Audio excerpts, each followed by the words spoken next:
봉동에 오고 가는 그런 길에서요, 재미있는 현수막 하나를 보았습니다. 고깃집 광고인데요, 현수막에는 이렇게 적혀 있었습니다. 한 번도 안 드셔본 분은 계셔도 한 번 먹고 그만 오시는 분은 없습니다. 무슨 말인가요? 한 번 맛을 보면 끊을 수 없다라는 그 식당 주인의 자신감이 담겨져 있는 현수막 문구였습니다. 여러분, 물론 고깃집도 그런 문구를 쓰지만요, 하나님을 만난 우리들에게도 동일한 표현이 가능하거든요. 하나님을 만난 사람들, 하나님의 말씀의 은혜를 맛보지 못한 사람들은 있어도요, 한 번 맛보고 그냥 그만두신 분들은 없습니다. 믿으시나요? 말씀은 듣고 들어도 먹어도 질리지 않는 하나님의 말씀이기 때문입니다. 믿지 않는 세상 사람들의 관점에서 보게 되면 부활에 대한 믿음, 부활의 소망은요, 헛된 그런 미신과 같습니다. 그래서 믿음이 없는 사람들은 우리를 폄하하면서 예수쟁이라고 놀리죠. 그리고 쓸데없는 그런 교회에 빠져가지고 정말 이해가 안 된다, 그렇게 우리들에게 이야기하는 경우를 종종 듣곤 합니다. 여러분들은 어떠신가요? 솔직히 하나님의 말씀을 듣고 곧바로 그 마음에 반응한다는 것은 쉽지 않습니다. 마음과 귀를 닫고 있고 막고 있는 것들이 너무나 많기 때문입니다. 오랫동안 말씀을 들어도 사람이 변하지 않는 이유가 여기에 있습니다. 오늘 본문에는 마음과 귀가 열리고 마음이 뜨거워지는 제자들을 만나게 됩니다.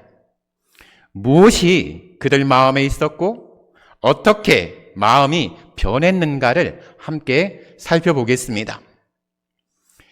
엠마오로 가는 두 제자 이야기는 부활하신 예수님을 어떻게 만날 수 있는가, 이것을 보여주는 매우 중요한 이야기입니다. 우리가 지난주 부활을 맞이해서 함께 나누었던 말씀 가운데 부활 새벽 아침 예수님의 무덤에 일찍 찾아갔던 여인들의 이야기로 시작하지 않았습니까? 바로 그날에 두 제자가 예루살렘을 떠나서 엠마오라는 마을로 가고 있었습니다. 그들의 얼굴에는 슬픈 기색이 역력했습니다. 그들이 이제껏 따랐던 예수님이 십자가에 못 박혀 돌아가셨기 때문입니다. 또한 그들 가운데 부활에 대한 믿음이 없었기 때문입니다. 예수님이 십자가에서 달려 죽으셨습니다. 그 죽음으로 이제 다 끝났다, 이제 모든 게 끝났다, 그 제자들은 그렇게 여겼던 것입니다. 그래서 실망한 채 그들의 고향이었던 것 같은데 엠마오로 이제 귀향을 선택한 것입니다. 만일 이 두 제자가 예수님의 부활을 믿었다고 한다면 사도들과 함께 예루살렘에 남아 있었을 것이죠. 그렇다면 그들은 왜 예수님의 부활을 못 믿었을까요? 빈 무덤과 또한 천사들에 대한 여인들의 증언도 이 두 제자는 들었습니다.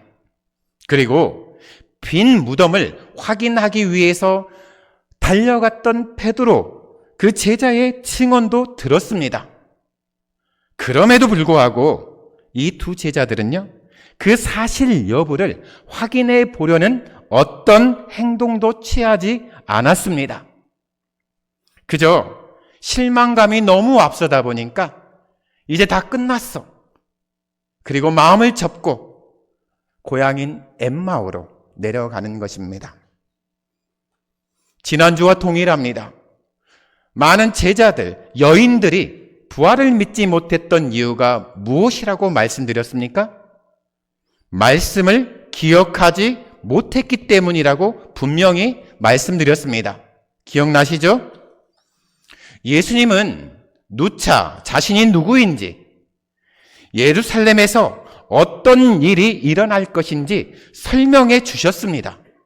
그렇지만 제자들, 오늘 이 엠마오로 내려가는 이 제자들은요, 계속 자기 소망을 예수님께 투영하려 했던 것입니다.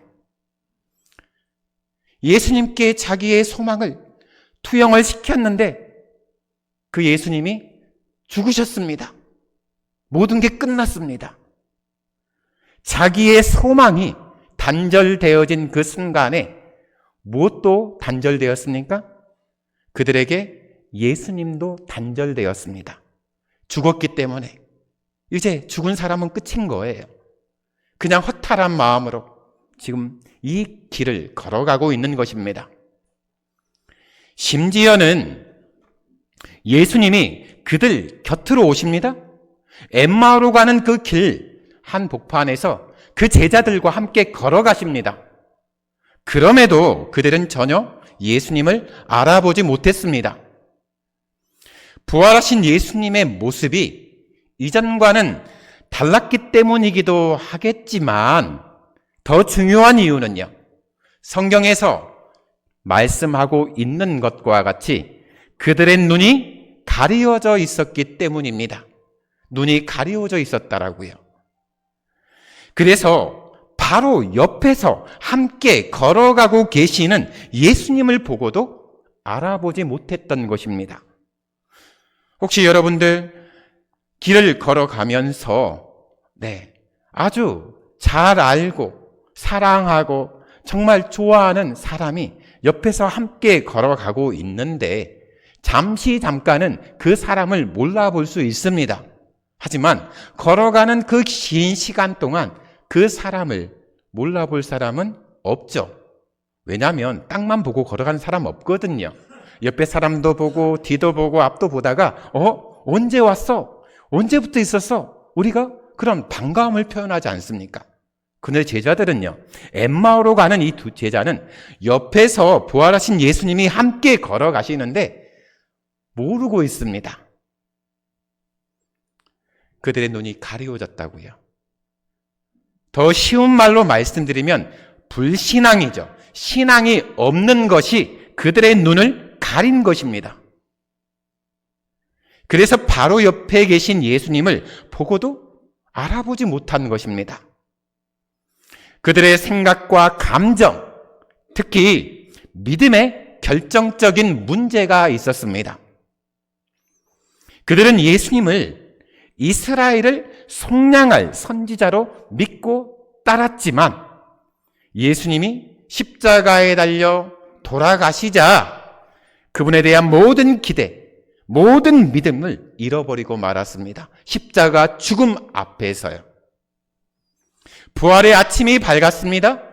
부활의 증인들을 만났습니다. 소식을 들었습니다. 그렇지만 이들은 여전히 어둠 속에 갇혀 있었습니다. 그저 눈에 보이는 대로 판단했기 때문입니다. 무엇을 보았습니까?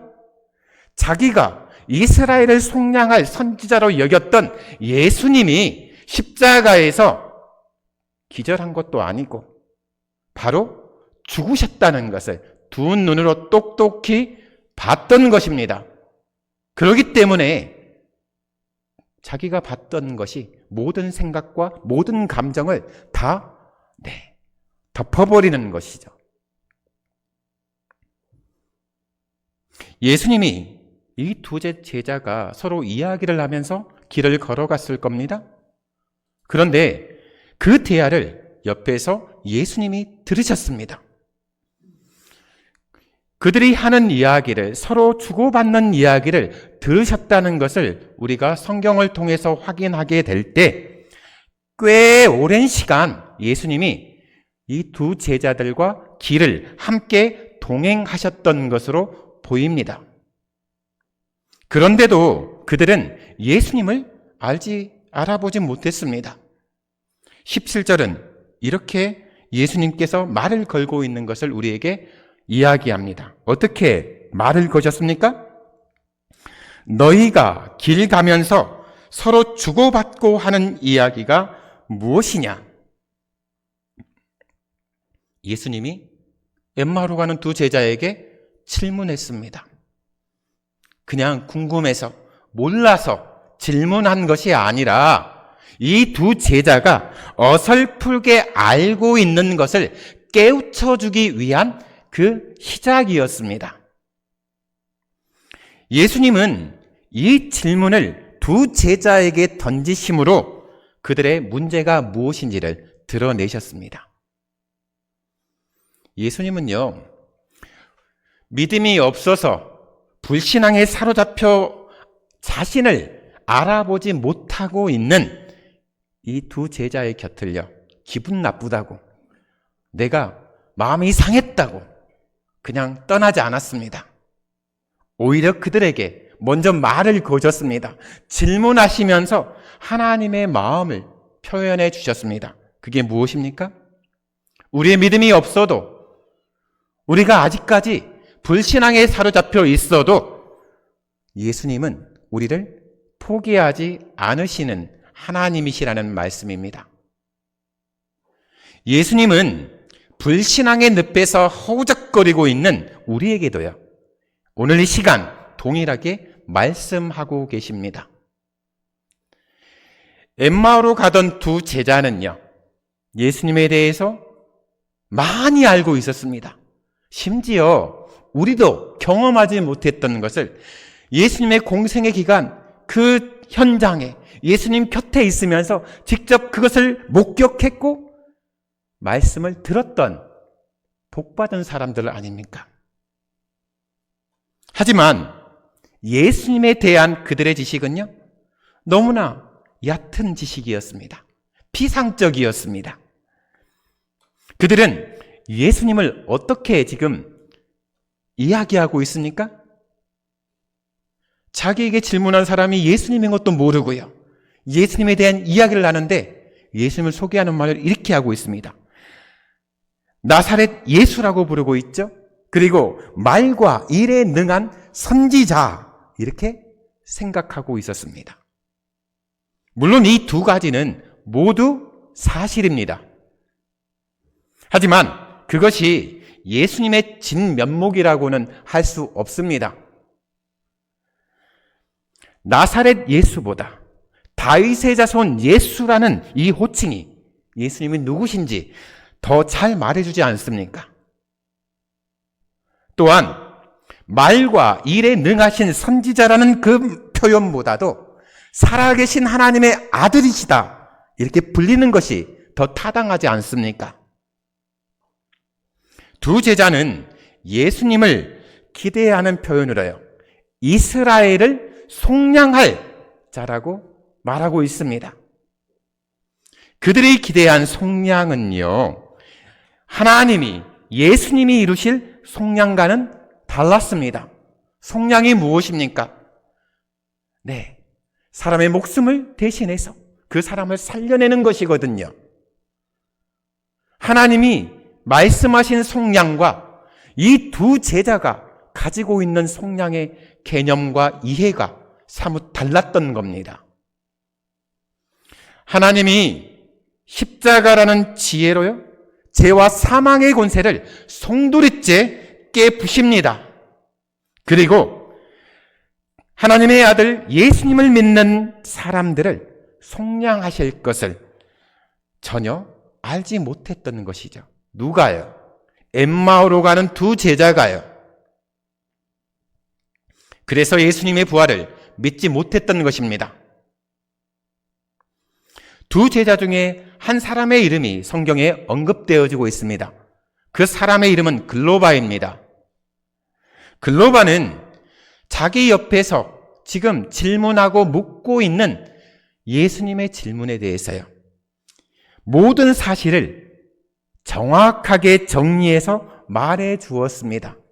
그렇지만 정작 자신이 설명한 그 사건들이 어떤 의미를 가지고 있는지를 모르고 있었습니다. 옆에 계신 예수님이 물어봤는데 아주 객관적인 세상 사람들이 보는 관점에서 그 사건과 예수를 소개했을 뿐입니다. 정작 그 사건에 담긴 예수 그리스도 안에 담긴 의미를 몰랐던 것이죠. 여러분, 낙심은요, 잘못된 믿음에서 비롯됩니다. 내가 낙심이 됐다. 그러면 가장 먼저 점검할 게 있습니다. 내 믿음입니다. 믿음이 잘못되면 낙심하거든요. 오늘 이 두 제자가요, 예수님을 오해했습니다. 잘못된 신앙은 잘못된 해석을 낳습니다. 잘못된 이 신앙이 성경을 오해하게 합니다. 부활의 증인이 아무리 많아도 믿지 못하고 낙심합니다. 두 제자는 이제껏 예수님을 이스라엘을 속량할 자로 믿고 따랐습니다. 그들은 어떤 기대를 가지고 있었습니까? 예수님께 정치적인 기대, 혁명적인 기대를 걸었던 겁니다. 그런데 그 기대가 예수님이 살아 계실 때는 가능한데 예수님이 죽고 난 이후에는 아무 쓸모 없는 거거든요. 왜냐하면 그 주체가 사라졌기 때문입니다. 정치적으로 해방시켜주고 우리를 혁명적인 이 사회를 이끌어줄 리더가 죽었는데 누굴 따라갑니까? 누가 그 일을 해줍니까? 그래서 당연히 예수님이 돌아가시자 그 기대도 사그라졌던 것입니다. 그들의 깊은 낙심은요, 21절 표현에서 잘 드러나고 있습니다. 이 일이 일어난 지가 며칠째 되었다고요? 사흘째 되었다고요, 사흘. 네. 그들은 예수님의 부활로 인한 사태의 변화를 눈치채지 못했습니다. 그릇된 믿음은요, 천지가 바뀌는 그 순간에도 변화를 감지하지 못합니다. 영적인 일은요, 바른 믿음의 눈으로만 볼 수 있거든요. 그릇된 믿음의 극치가 무엇인 줄 아십니까? 확실한 증언이 있는데 그 증언을 외면하는 겁니다. 성령님에 의해 거듭나지 않은 사람은 성경의 증언을 절대로 믿을 수 없습니다. 엠마오로 내려간 이 두 제자를 포함해서 예수님을 따르는 사람에게는 대부분 한 가지 공통점이 있었습니다. 예수님의 말씀을 있는 그대로 듣지 않고요, 자기만의 필터를 통해서 듣는 것입니다. 내가 듣고 싶은 것만 듣는 거예요. 내가 좋은 말만 듣고 싶은 거예요. 그리고 내가 기대하는 것만 듣고 싶은 거예요. 여러분도 그거 있지 않나요? 내 생각 안에 필터가 있지 않나요? 내 마음 안에 필터가 있지 않나요? 이 두 제자가 그랬습니다. 내가 예수님에 대해서 믿고 싶은 것만, 듣고 싶은 것만, 받아들이고 싶은 것만 이해하고 있었던 겁니다. 그래서 예수님의 말씀을 오해하거나 잘못 믿었습니다. 자기들이 기대했던 메시아, 그 메시아 상에 예수님을 끼워 맞추려고 했거든요. 우리도 그들과 그리 크게 다르지 않습니다. 믿음의 핵심은 들음입니다. 무엇을 듣는 것입니까? 하나님의 말씀을 듣는 것입니다. 있는 그대로 듣는 거예요. 때로는 그 말씀이 나를 책망하고 나를 찌르는 말씀이라 하더라도 듣는 겁니다. 내가 달고 내가 듣기 좋은 말만 듣는 게 아니라 내 기분을 상하게 하고 내 마음을 힘들게 하는 말씀이라도 듣는 것입니다. 믿음은 들음이거든요. 내 기준이나 선입견을 가지고 들으면 그 말씀은요, 본래의 의미와 능력으로 우리 가운데 역사할 수 없습니다. 왜냐하면 이미 오염이 되어버렸거든요. 하나님의 말씀은 한 획도 빼서도 안 되고요, 더해서도 안 됩니다. 있는 그대로 전달해야지 그 말씀이 역사하는 것이거든요. 엠마오 향하는 그 길의 두 제자는요, 어떻게 예루살렘에 있었으면서도 그곳에서 일어난 이 엄청난 일을 모르고 있느냐라고 도리어 예수님께 지금 질문하고 있습니다. 예수님이 또 모르고 질문하고 있는 거죠. 예수님이 십자가에 달리신 사건은 온 예루살렘을 떠들썩하게 했던 아주 큰 사건이었기 때문입니다. 모두가 알고 있는 사건입니다. 근데 그걸 모르는 옆에 걸어가는 이 사람이 자기들에게 묻고 있는 겁니다. 그러니까 이해가 안 된다는 식으로 예수님께 대묻고 있는 것이죠. 만약 그분이 예수님이라고 알았더라면 그렇게 물었겠습니까? 모르니까 그렇게 물었겠죠. 그들은 예수님이 십자가에 돌아가신 사건, 그리고 부활의 증거에 관한 이야기를 물어보는 옆에 사람, 그 예수님에게 열심히 설명해 주었습니다. 그런데 그 와중에요, 자신들이 예수님에 대해서 무슨 기대를 했는지를 지금 언급하고 있습니다. 그들이 기대했던 건 무엇입니까? 예수님이 이스라엘을 로마의 속박에서부터 해방시켜 주실 것이다, 이렇게 알고 있었다는 거예요. 하나님이 계획한 속량과 두 제자가 이해한 속량의 개념이 다르다는 것이 분명하게 드러나지 않았습니까? 하나님은 하나님의 아들 예수님이 죽으심을 통해서 모든 사람을 살리기 위함이었어요. 그게 속량이에요. 그런데 이 두 제자가 알고 있는 속량은요, 이 예수가 로마 제국의 속박으로부터 우리 이스라엘을 독립시켜 줄 거다, 우리 이스라엘을 다시 다윗 때처럼 강력한 국가로 일으켜 세워줄 거다, 그게 속량에 이들이 이해하고 있는 개념이었습니다. 확연하게 다르잖아요. 예수님의 죽음과 부활은 그들이 기대했던 바가 결코 아니었습니다. 예수님은 그들의 기대와 믿음이 잘못되었다는 것을 지적하셨습니다. 그리고 자신의 고난과 죽음, 그리고 부활이 성경에 계시되었고 예언된 것임을 자세하게 설명해 주셨습니다. 하나님이 이처럼 자상하신 분이세요. 여러분, 이 제자들도요, 어려서부터 성경을 배웠을 것입니다. 이스라엘 사람이잖아요. 이스라엘에서는요, 어린 아이의 때부터 모세 오경을, 토라의 말씀을 달달 외우게 만들거든요. 성경을 많이 알았을 테지만 성경이 궁극적으로 가리키고 있는 그 예수님이 정작 어떤 분이신지 알지 못했다는 겁니다. 우리의 무슨 이야기를 하고 있는 겁니까? 성경의 지식을 많이 한다고 믿음이 생기는 것이 아닙니다. 바른 믿음이 아니라 잘못된 신념에 빠질 수 있습니다.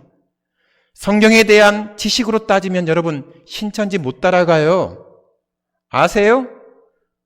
신천지 사람들 우습게 보지 마세요. 그들은요, 성경을요 달달 외워요. 그런데 엉터리지만 그들은 성경을 공부하고 외우기 위해서요, 매번 시험을 치르고요, 정말 달달 외워요. 참 안타까운 것은 그게 잘못됐다는 거예요. 그 열정을, 그 노력을 바른 믿음 안에서 하면 얼마나 좋겠는데 엉뚱하게 가고 있잖아요. 엉뚱한 해석과 잘못된 믿음으로 그들 삶을 송두리째 지금 구덩이에 빠뜨리고 있지 않습니까? 우리는 성령 하나님이 말씀을 깨우쳐 주시기를 기대하면서요, 하나님의 말씀을 읽고 또한 듣고 묵상해야 합니다. 엠마오로 가던 두 제자에게 가장 큰 약점이 있었습니다. 그것은 하나님의 말씀에 대한 깊은 지식이 없었다는 겁니다. 얕았다는 거예요. 뿌리가 얕았다는 거예요. 그들이 예수님에 대해 피상적으로 아는 것도 문제이긴 하지만 더 큰 문제가 있습니다. 성경, 특히 선지자들이 예언한 말씀을 깊이 알지 못한 것입니다. 사실 구약 성경은요, 예수님에 대한 예언으로 가득 차 있는 하나님의 말씀입니다. 창세기부터 말라기까지 구약 성경 구석구석에 구약에 장차 오실 메시아, 이스라엘을 속량할 구원자에 대한 예언이 차고 넘쳐납니다. 구약 시대의 선지자들은 메시아의 고난과 부활에 대해서도 자주 예언했습니다. 구체적으로 우리가 이사야 선지자가 있지 않습니까? 고난받는 종의 그 이야기를 통해서 예수님의 말씀을 우리에게 전하지 않습니까? 그래서 예수님은요, 이 두 제자에게 자신의 부활을, 그 믿음을 가지도록 구약 성경의 말씀을 자세히 풀어서 들려주셨습니다. 27절은 이렇게 이야기하죠. 모세와 모든 선지자의 글로 시작하여 모든 성경에 쓴 바를 설명하셨다. 이걸 보면 자신에 대해 기록한 말씀을 아주 구체적이고도 조목조목 설명하셨던 것입니다.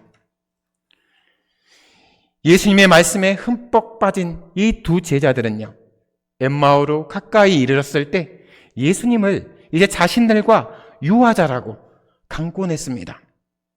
예수님을 붙잡고 떼를 쓴 것이었습니다.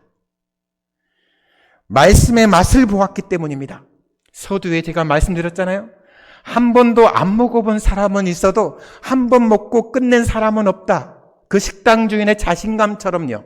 하나님의 말씀 또한 그렇거든요. 한 번 말씀의 은혜를 우리가 깨닫고 맛을 보게 되면 그 맛을 놓칠 수가 없는 것이거든요.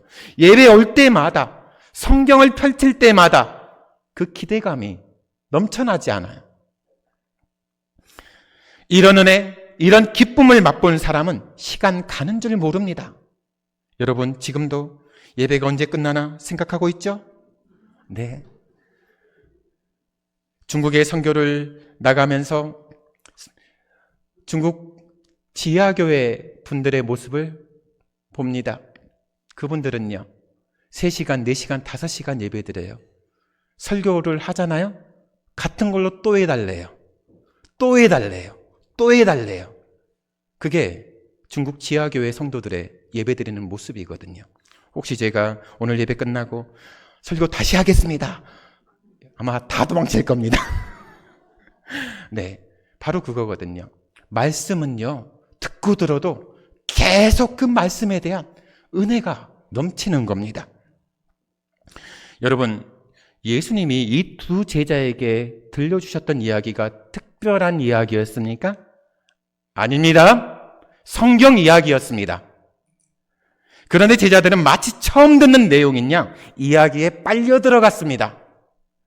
그러나 그들은 자신들과 함께 계신 분이 예수님이신 줄 여전히 모르고 있었습니다.